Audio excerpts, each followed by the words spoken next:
Oke Bang, ini dari mana nih Bang? Terus tadi kedatangannya ke KPK dalam rangka apa Bang? Ya, baik, kami dari masyarakat Kalimantan Tengah. Kami hari ini berada di Jakarta untuk datang ke kantor KPK melaporkan adanya dugaan tindak pidana korupsi dari salah satu pejabat negara ya. Ada beberapa pejabat negara yang kami laporkan seperti itu terkait adanya dugaan tindak pidana korupsi yang berkaitan dengan bantuan sosial. Bantuan sosialnya bermacam-macam. Nanti ada kami sebutkan juga bantuan sosialnya apa aja seperti itu. Intinya banyak selain bantuan sosial sembako, bantuan sosial lain seperti pendidikan dan lain sebagainya itu ada juga. Yaitu yang kami laporkan ke KPK agar bisa diusut tuntas oleh KPK seperti itu. Sejak kapan Bang mungkin Abang mengurus kasus korupsi ini berlangsung sejak kapan Bang? Ya, kasus korupsi ini kami hasil dari investigasi kami itu mulai Maret 2024 sampai sekarang, dan nilainya pun cukup fantastis karena kita ketahui 2024 ini kan musim pilkada, politik, pemilu segala macam. Nah, itu ada kaitannya dengan pemilu ini, khususnya pilkada ya gitu. Jadi rentan waktunya Maret sampai September itu berapa ratus miliar, lanjut lagi Oktober sampai sekarang itu lebih 2 kali lipatnya lagi yang dugaan kami itu menggunakan uang negara seperti itu ya, termasuk penyalahgunaan wewenang untuk korupsi kepentingan salah satu dari mereka lah seperti itu. Itu yang hasil dari data yang kami dapatkan seperti itu. Makanya kami mencoba melaporkan ini ke KPK seperti itu. Bang, bukti-bukti apa aja yang diserahkan ke KPK? Terus tadi diterima sama siapa dari KPK sendiri? Bukti-bukti banyak sih kita berikan tadi ke KPK. Ada beberapa bukti tadi di sini ada berapa ini tadi?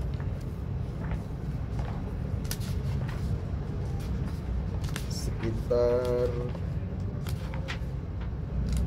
25 sampai 30-an bukti tadi kita serahkan, ya itu ada data-data segala macam penerima bansos itu uang segala macam, kemudian video, kemudian portal beritanya seperti itu, udah jelas lah seperti itu. Nah, itu yang kita berikan tadi ke KPK, dan yang menerima tadi kita ke Dumasnya dulu ya, kita konsultasi segala macam. Sekalian seharusnya dari Dumas itu bisa langsung menyerahkan laporan ini, tapi ternyata tadi di KPK ada gangguan offline sehingga penerimaan surat laporan ini di bagian surat seperti itu, jadi nggak bisa langsung sama bagian Dumasnya tadi. Padahal seandainya bisa online itu bisa langsung tadi. Itu sih Bang, sebagai pelapor sudah meng-cross check Bang, memang seharusnya dana bansos itu yang Abang ketahui itu memang sekian atau gimana Bang? Abang sudah ngecek belum sih Bang? ya. Normal itu berapa sih dana bansos yang didapatkan? Bang, jadi ini dana bansos itu kita mengendos mulai tahun 2022 itu kurang lebih 5 miliar. Kemudian di tahun 2023 itu naik menjadi 8 miliar sekian. Nah, ketika tahun 2024 yang sekarang Maret sampai September itu pengucuran dananya 219 miliar. Jadi jauh perbandingannya. Andai kata kita bandingkan, ini harus ada satu kabupaten yang seolah-olah ada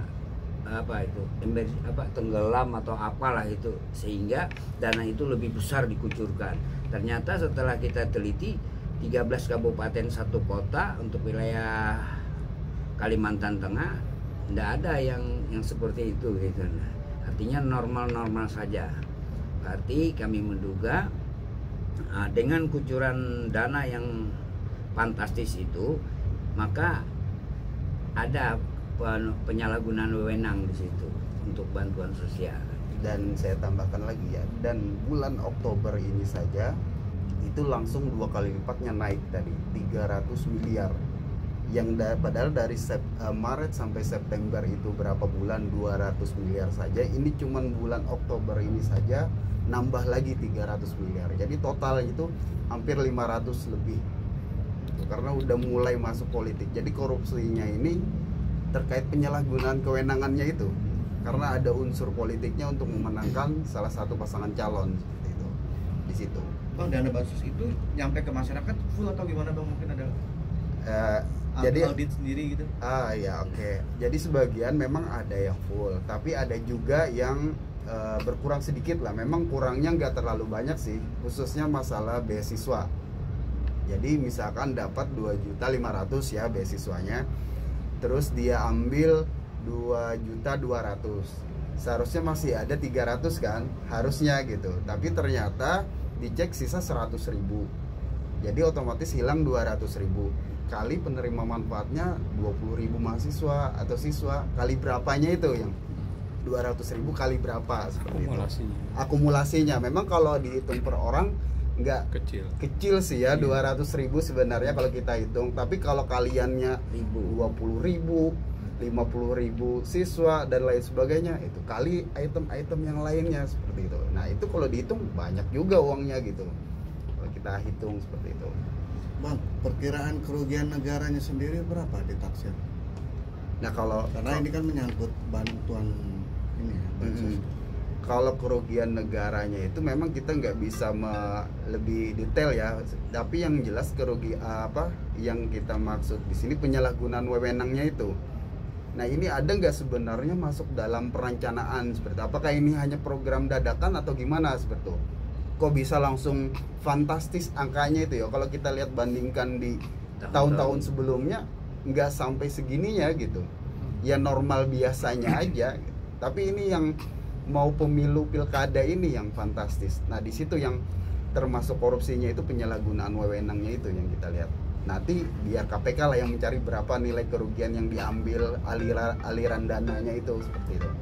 Itu biar nanti KPK untuk menindaklanjuti, mencari informasi terkait itu. Sudah melakukan aduan juga ke BPK? BPK kita belum. Jadi kita masih ke KPK laporan ini seperti itu. Bang, ini kan kalau dibaca tadi kan adanya dana yang sangat mengejutkan ya, gitu kan, dari apa yang hampir 1,5 triliun tadi, kalau salah seperti itu. Nah, dari dana yang jumlahnya cukup besar itu, apakah dari APBD sumbernya atau dari mana? Atau dari pemerintah pusat? Dana itu bersumber dari APBD semuanya. Jadi ada APBD, ada juga dari APBN ya, sebagian dari APBN tabungan ya, mahasiswa.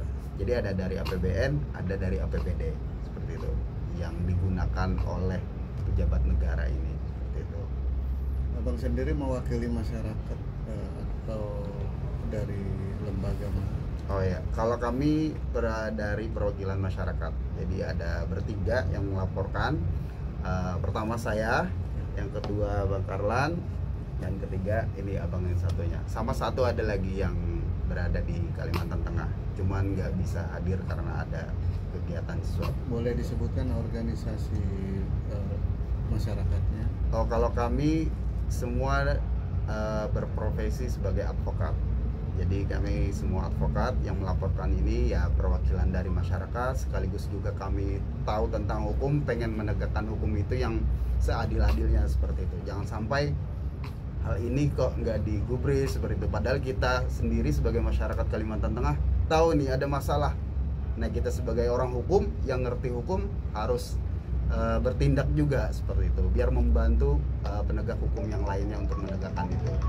Tapi sebelumnya sudah menyurati atau memberikan kayak semacam somasi gitu oleh salah satu oknum mungkin yang diduga dicurigai.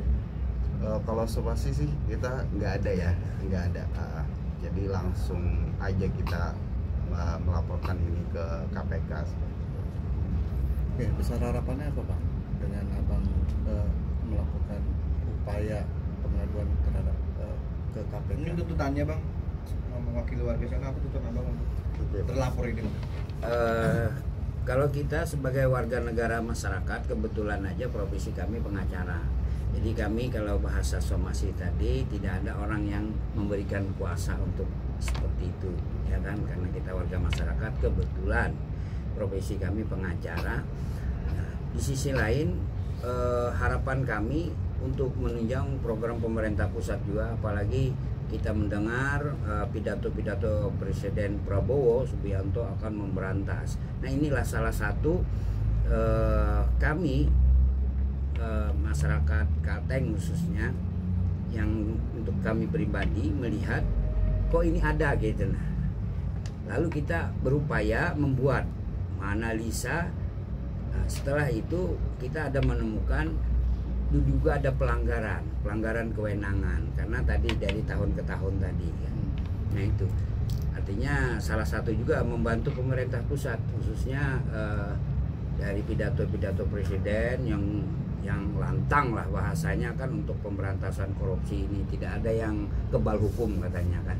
Nah, kalau bicara kebal hukum ini ya sulit kita, makanya dari hasil yang kami buat ini ada beberapa, salah satunya kepala daerah, kemudian ada dinas-dinas yang lain yang notabene jabatannya ASN.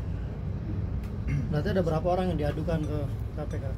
Kalau yang kita adukan ada 11 orang. Oh, 11. Ada 11 orang. Apa aja ininya, apa jabatannya di sana? Jabatannya ya pejabat negara, pejabat ASN seperti itu. Pejabat publik ya. Pejabat publik semua. Ada juga yang dari swasta. swasta. Ada juga. Swasta satu orang aja sih, sisanya pejabat negara, pejabat ASN gitu. Tapi siap apabila nanti mungkin pihak sana merasa dicemarkan mungkin nama baiknya, udah siap ada dengan bukti-bukti yang dipegang sekarang. Iya, siap aja kita, nggak jadi masalah kalau kita bukti kita juga lengkap kan, itu wajar kita bagian dari demokrasi seperti ini kan. Kalau mereka menggunakan atas dasar pencemaran nama baik, gimana kita bersuara kita, padahal kita dilindungi oleh undang-undang dasar, kita bebas menyuarakan apa yang kita tahu selama kita bisa membuktikan. Nah, kalau kita nggak membuktikan nanti jatuhnya fitnah, pencemaran nama baik. Nah, ini kita buktinya ada gitu, silakan diuji aja nanti seperti itu.